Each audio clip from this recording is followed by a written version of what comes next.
Is the beautiful community there? If the beautiful community is there, we'll make a brief few analytical remarks about, first of all, Putin making this edict to grab 180,000 more troops. We're going to talk about the hilarious rumors of Putin seeing shamans in Mongolia. And we'll come back to this conversation that keeps rolling about exactly how to interpret Putin allegedly endorsing Kamala Harris in the November election, where I won't just repeat myself because you already know what my position is on Putin's position. I'll rather instead say something about Putin's speech. I'm speaking to you a little bit from another world physically, so we'll be brief, and I'll share a health update on the Me Diary channel when I can. Ironically, I haven't been well enough to share a health update. Now, Putin orders the Russian army to increase by 180,000. And the way to think about that is they want to do that by maximizing the current scoops they're already using rather than doing a wave of mobilization. So they are open to and are going to do a wave of mobilization if and when it's necessary, but they want to do this if they can without it, which they may not be able to do. In which case they will either not realize this aspiration or have to take more dramatic steps. One of the things going through the Duma now is a law that would allow them to pick up not just folks in prisons, but folks who are in the judicial process and take them to the war, people who have been accused or have been charged.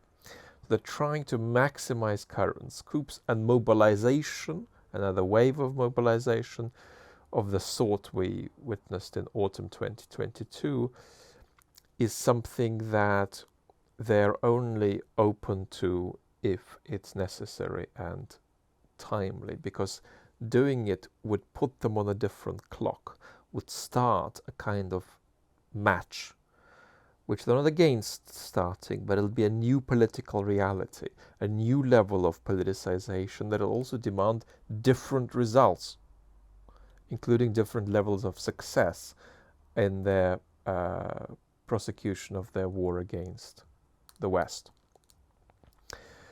Now, a question that I'll say a little about, just a sentence or two now, that keeps coming up is whether or not by enmeshing more people with his war, as Putin proposes to do with this 180,000 aspiration, Putin is not placing a sort of bomb under his own regime of people who are going to eventually turn on him. And tendentiously, if you had to have a presupposition in this place, I suggest thinking the opposite. In other words, people who have been significantly touched by the war are going to be the people slowest over time, at the end of Putin's reign, after Putin's reign, to concede that it was a pointless, aggressive imperial war that was an exercise in destruction and self-harm and nothing else.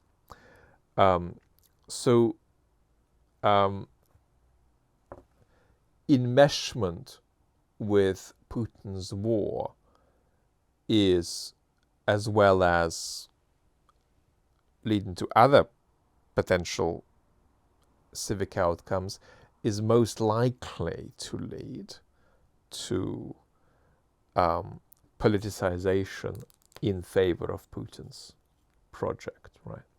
So let's turn to some of the hilarious shaman stories that are circulating, which are basically false, or at least without any supporting evidence.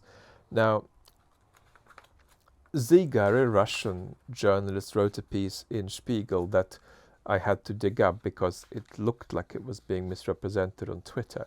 Because the allegation was that on Twitter that the piece said that Putin went to Mongolia in part to seek permission from shamans to use nuclear weapons. weapons. And of course, that is mentioned in Zigar's piece, but it is mentioned as a fantastic rumor. So let me quote. There is now a rumor circulating in Moscow that Putin needs the blessing of shamans before he can deploy nuclear weapons. Without their approval, he allegedly wouldn't dare take such a drastic step for fear of angering the spirits. And supposedly, he returned from Mongolia satisfied. And then this article mentions all the typical stories about Putin floating around in deer antler blood and so on Shoigu's invitation. Now,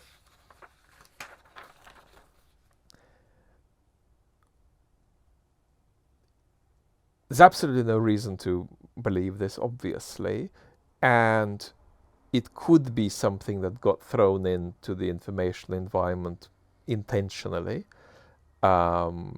to pump this lane of Russian propaganda that tells us don't mess with the Kremlin because they're mad.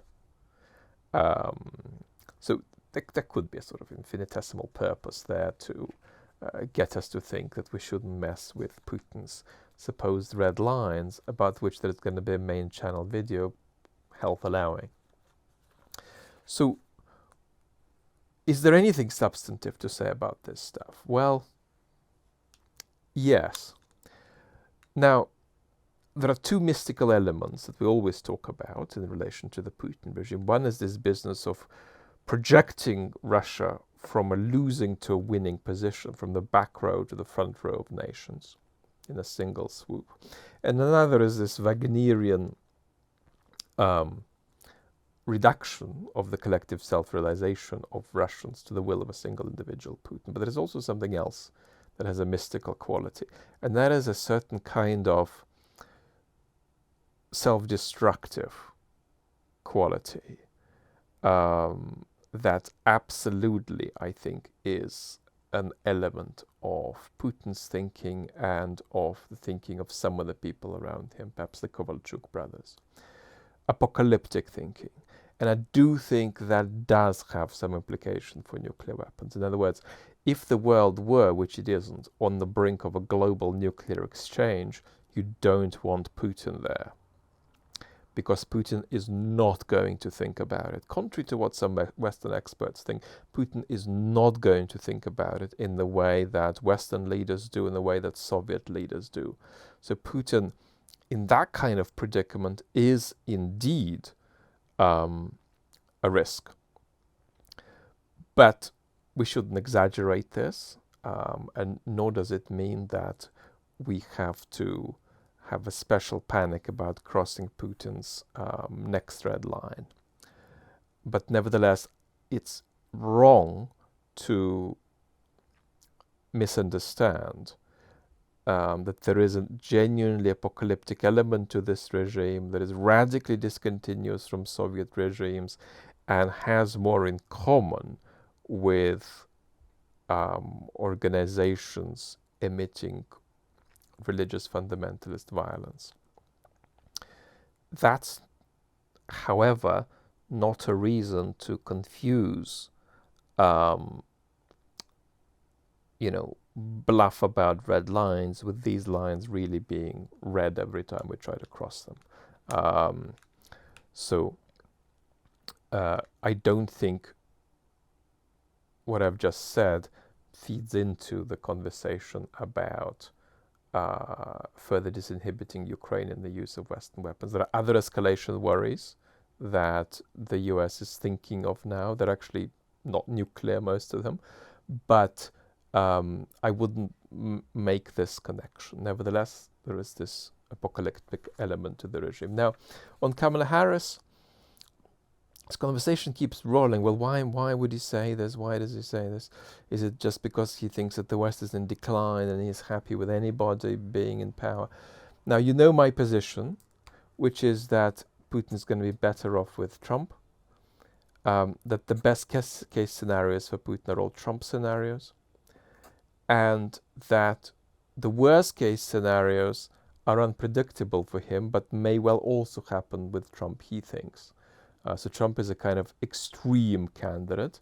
Now, I'm not sure that's true, but I think that's what Putin thinks. Putin thinks that some of his best and worst case scenarios will happen with Trump, where as the preponderance of the middle of the road scenarios is all about it being tendentiously easier to deal with Trump than with Kamala Harris, because Trump will be much more open to an unsustainable for Ukraine cessation of the hostilities. Having said this, what's the way to react to Putin saying something like, oh, I prefer Kamala Harris to win?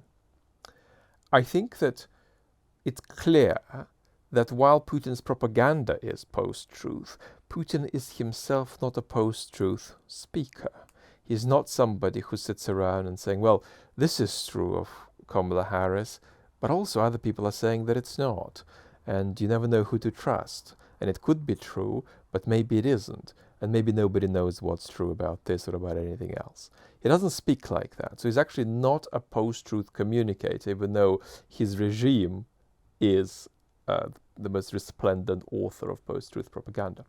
Nor is Putin a liar, because politicians who are prolific liars are politicians who prolifically interrupt sincere and accurate speech with lies. Putin doesn't interrupt his speech like that, because all speech is political technology for him, including speech where he tells what he believes to be the truth. So does Putin mean what he says is not quite an appropriate question with him, as it would be with relatively truthful politicians or post-truth politicians or liar politicians. Because even when Putin is saying something he believes to be true, that is still a manipulative act of deploying speech as a political technology. So that's why I recommend suspending this question. Does he mean it or does he not mean it? Because I think it would not be the most helpful thing to say about his style of communication, that he lies a lot. Because all speech, including speech that happens to tell truths, is for him a sort of technological, right, manipulation. Lots of love, and talk very soon.